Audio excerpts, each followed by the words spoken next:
San Agustín es un religioso considerado el máximo pensador del cristianismo del primer milenio. Nació en Argelia en el año 354 después de Cristo. Nietzsche es un filósofo alemán del siglo XIX, considerado uno de los filósofos más importantes de la filosofía occidental. Nació en Alemania en 1844.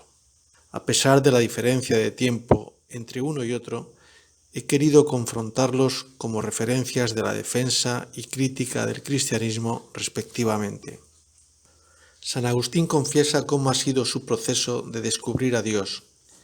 Nietzsche rebate los grandes dogmas del cristianismo. Ambos emplean argumentos filosóficos dentro de sus respectivas posturas, que pueden ser compartidos o refutados de acuerdo con las creencias de cada cual. San Agustín, en paralelo a su fe, pretende ir construyendo de forma racional los pasos que le llevan hasta la revelación de Dios. Nietzsche no entra a valorar tanto la existencia de Dios como en dejar en evidencia los dogmas del cristianismo. San Agustín parte de una trayectoria personal alejada de la doctrina cristiana y vida disoluta en su juventud, para buscar luego en su madurez insatisfecha una causa que dé sentido a su vida, una verdad que no ha hallado todavía.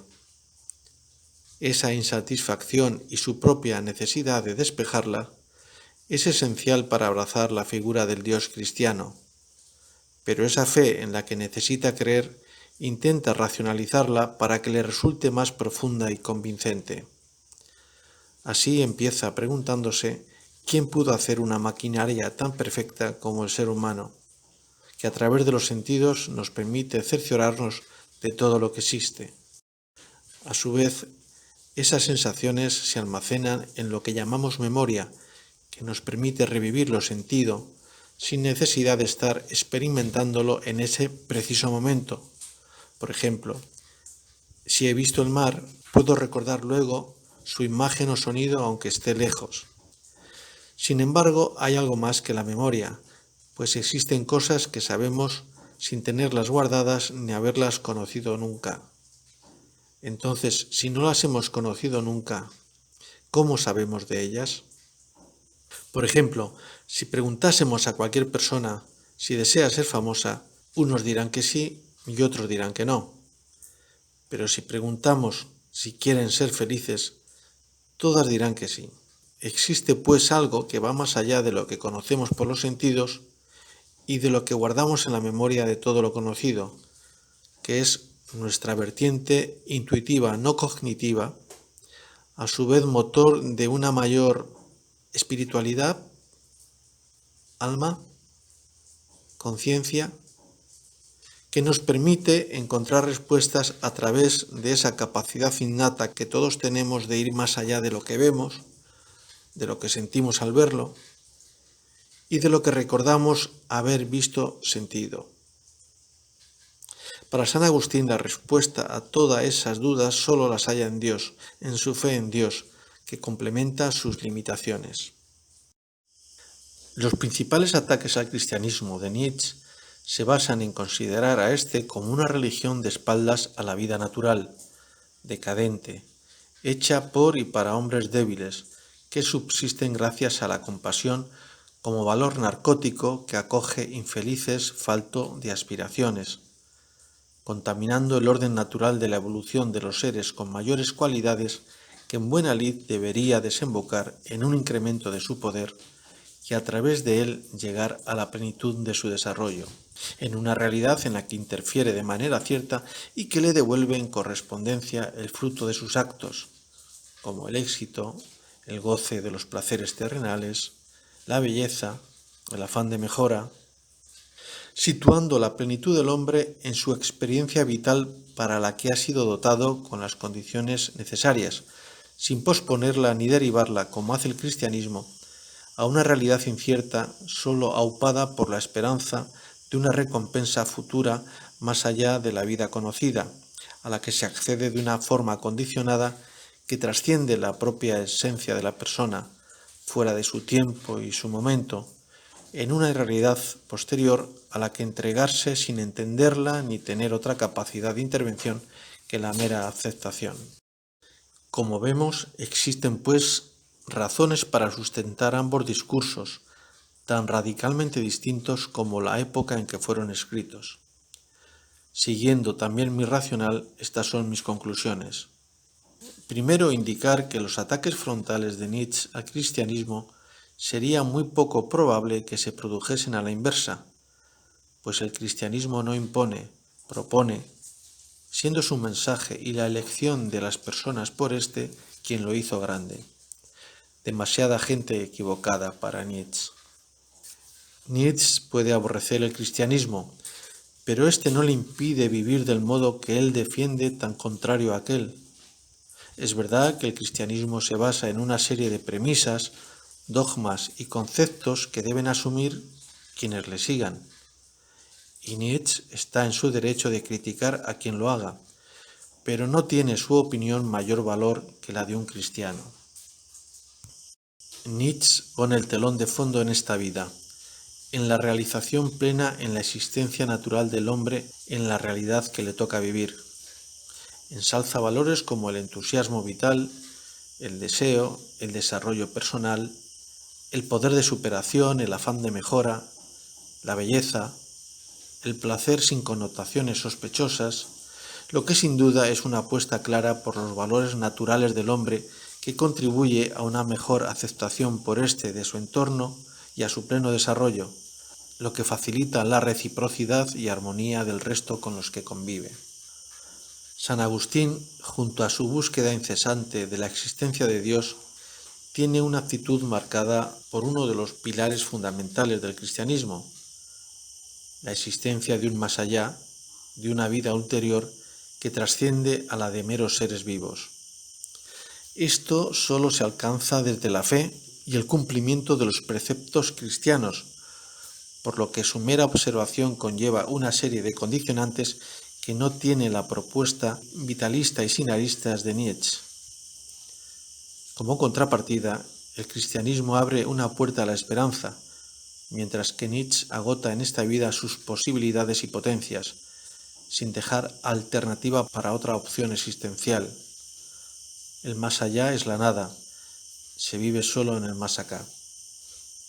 Desde un punto de vista exclusivamente de retorno material y vitalista de la existencia, la postura de Nietzsche puede parecer más atractiva que la de San Agustín, pero si consideramos que nuestra propia naturaleza no es perfecta ni un engranaje infalible, que gozamos y padecemos, que tenemos éxitos y fracasos, carencias y aciertos, dolor, plenitud y ausencias, quizá algunos prefieran reorientar su vivencia terrenal en un determinado orden de valores en aras de alcanzar una esperanza trascendente donde se reparen muchas de esas limitaciones. Contra la opinión de Nietzsche, no considero que el cristianismo sea la religión de los débiles o desamparados que buscan en el más allá lo que no son capaces de conseguir aquí, porque hay muchos testimonios del valor cristiano, incluso pagados con la propia vida. Como también hay valores que mueven a las personas a ser compasivas y bondadosas aunque no sean cristianos, y eso no les hace más débiles. Es más, una persona con poder que sabe ser compasivo engrandece aún más su poder. De igual modo, una persona que parte en clara posición de inferioridad, pero asume la bondad y el amor a los demás con generosidad, su mérito es mayor que el superhombre que se vale por sí mismo. El superhombre de Nietzsche también tiene carencias. Nietzsche habla de la tiranía del pecado y la penitencia que predica el cristianismo, pero se olvida del perdón que gravita sobre todo su mensaje. Recuérdese la parábola del hijo pródigo o las palabras de Jesús a punto de morir en la cruz. Perdónales porque no saben lo que hacen. Nietzsche arremete contra los falsarios predicadores del cristianismo tras la muerte de Jesús, los apóstoles y fundamentalmente San Pablo, que según Nietzsche quisieron hacer de su divulgación un arma de control de las voluntades de los hombres por parte de los sacerdotes. pero se olvida de que muchos de ellos dieron su vida por defender esos preceptos. Y aun asumiendo que en la propagación del cristianismo haya habido conductas reprobables o inadecuadas por algunos de sus representantes, no debe olvidarse que si algo prevalece en los preceptos cristianos son los mensajes de amor, caridad, compasión, perdón. Incluso la muerte de Jesús en la cruz lo considera Nietzsche soez y grosero porque era la muerte reservada a los hombres de mal vivir y no a un supuesto hijo de Dios. ¿Quién te mandó morir por mí y menos de esa forma tan baja?, viene a decir ofendido Nietzsche.